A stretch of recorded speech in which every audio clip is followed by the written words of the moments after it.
Salut à toutes et à tous. Aujourd'hui, nous nous retrouvons pour la vidéo réflexion du FC chinois. Alors, j'ai réinstallé Brawl Stars. Ça faisait déjà 2 ans, 3 ans que je n'avais pas joué à ce jeu. Et j'ai constaté quelque chose, c'est que les jeux vidéo sont une représentation virtuelle de ce qu'est la compétition entre hommes.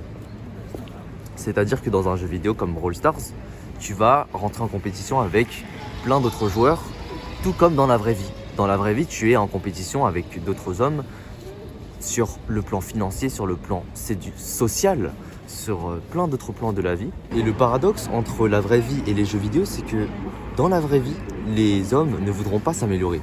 Dans la vraie vie, les hommes ne voudront pas se muscler, commencer à gagner de l'argent, commencer à travailler très très dur. Alors que dans le jeu vidéo, ils vont tout faire pour tryhard un maximum, pour améliorer les compétences, les pouvoirs de leur brawler. Mais pourquoi est-ce que tu ne fais pas ça dans la vraie vie? Pourquoi est-ce que dans la vraie vie, tu n'améliorerais pas tes pouvoirs stars, tes compétences, ton rang?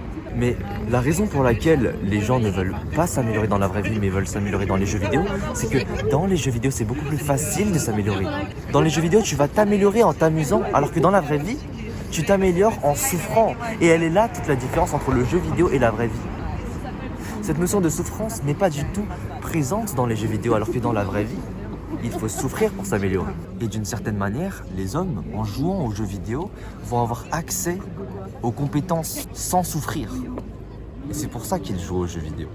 Et c'est pour ça que c'est bien plus amusant de s'améliorer sans la souffrance que tu ressentirais dans la vraie vie.